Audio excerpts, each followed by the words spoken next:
Rebecca Bowen. I'm a teacher at Bleckley County Middle School, and today I will introduce you to a great Web 2.0 tool you can use in many ways in your classroom. I will walk you through the basics of creating a Prezi and also discuss some of the ways you and your students can use Prezi in the classroom. You can do many things to enhance the learning experience of your students by using this tool. In simple terms, it's like an interactive PowerPoint presentation in which you can use graphics and even videos. I was first introduced to Prezi in my first semester in the graduate program at Georgia Southern, and I have fallen in love with it because of the way you're able to present information in a fun and different form. I am a visual and kinesthetic learner, so the interaction of Prezi appeals to me as a teacher as well as a learner. So let's get started. I'm going to start by, in the search bar, type in www.prezi.com. And I'm just going to log out. So this is the page that you will see when you first come to prezi.com. And you will need to sign up. Even if you click on Create, immediately it will ask you to create a username and a password, and I would suggest doing this. You have to in order to use Prezi, and there are no stipulations. It just creates kind of a database for you to save Prezis that you create, and also save Prezis that you may find and want to use for later. So I'm going to log in.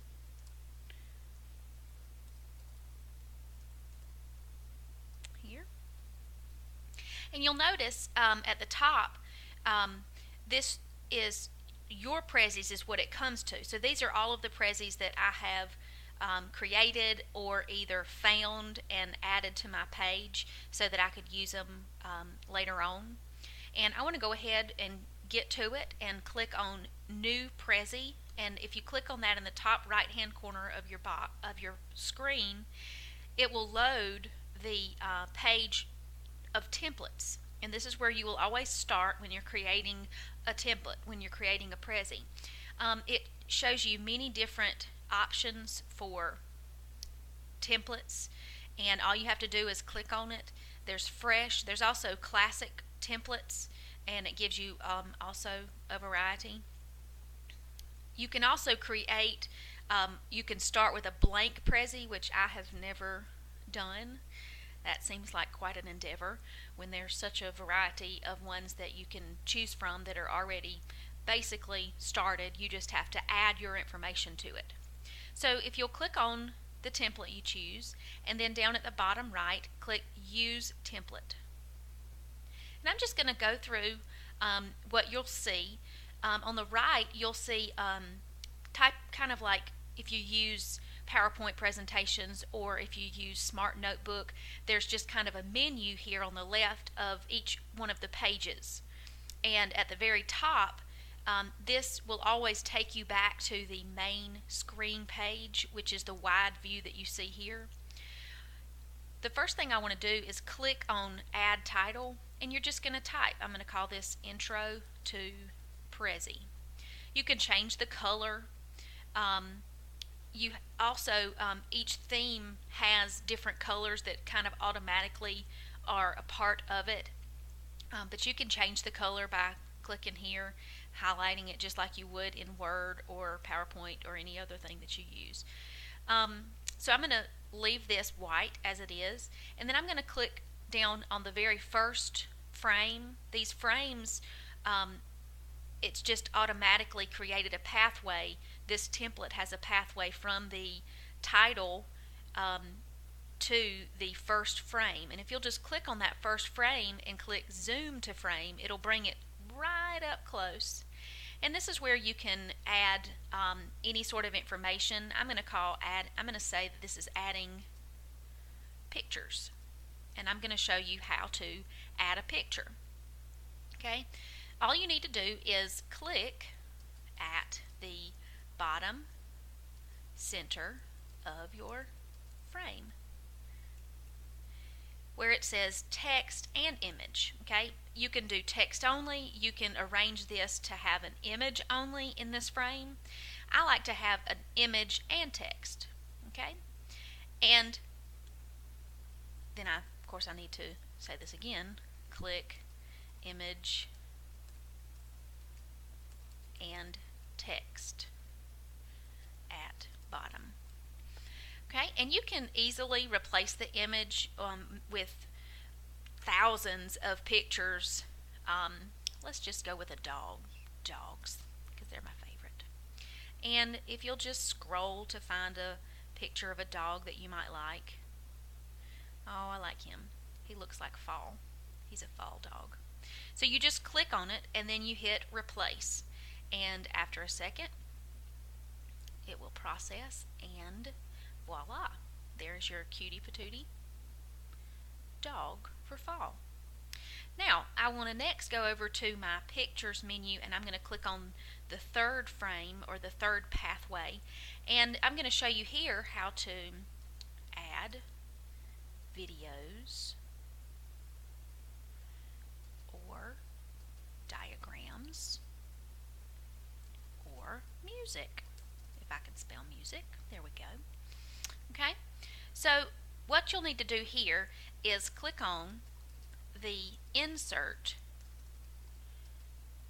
icon at the top center of your screen.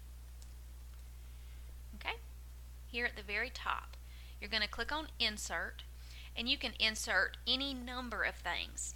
I'm going to start by inserting a diagram here, and you can use these for lots of different things. If you're teaching, I teach math, so I think about math. I like this funnel. You know, it kind of, you could use that to show the different steps of solving equations. I'm going to click on funnel 2 and then click choose. And if you notice here, anytime you insert something, you can make it larger or smaller. You can also click here to add some different text. Okay, I'm going to put that right here. You can notice this hand tool that helps you drag it anywhere. You can zoom in, make it larger or smaller that way. You can add lots of different things to this. You can also, in this same insert, you can insert a YouTube video. All you have to do is click insert and paste a YouTube link right there. You can also insert background music that will play throughout your presentation. Just go to any music that you might have on your computer and just double click it, and as you can see here, it's working to insert that MP3. Now I'm going to undo that because that does sometimes take a little while, and you can always undo something, and notice how it's saving it. It was just saving it as I went, and that's also a very, very nice thing.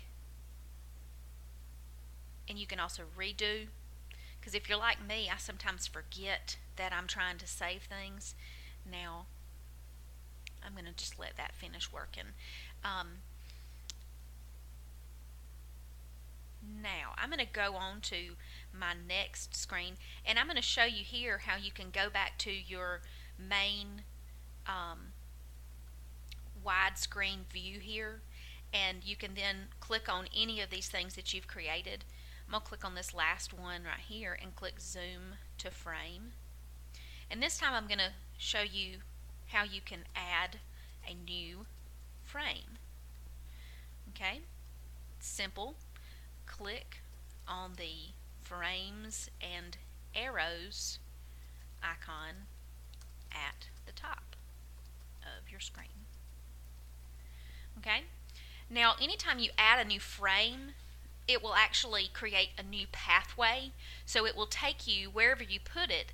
For instance, if you draw a new frame right here, then it will insert that new frame, so when you go from this frame that's labeled 4, it'll take you then closer in to this frame labeled 5. Okay, so I'm just going to also, you can insert a circle frame. It's just a different shape. It still does the same thing. It'll create a new pathway. You can create arrows. You can write those on those arrows. You can zoom in on those arrows. But this is just a very quick overview of how you can use Prezi. Now, what I'm going to do is I'm going to save this, and then I'm going to show you now how you can share it. If you just click on the share button and click Share Prezi, you can copy this link and you can share it to anything. You can copy it to anywhere on another website. You can upload it to YouTube. You can download it also. Download as a PDF. But that is pretty much all the different things that you can do with Prezi. There are so many different options. You can have students use Prezi as a way to present information. And the last thing I'm going to show you is what your Prezi looks like. Notice I've added the music. And you just click through the arrows, and it takes you straight through every frame, and notice how it zooms in to the last one. So I hope that you have enjoyed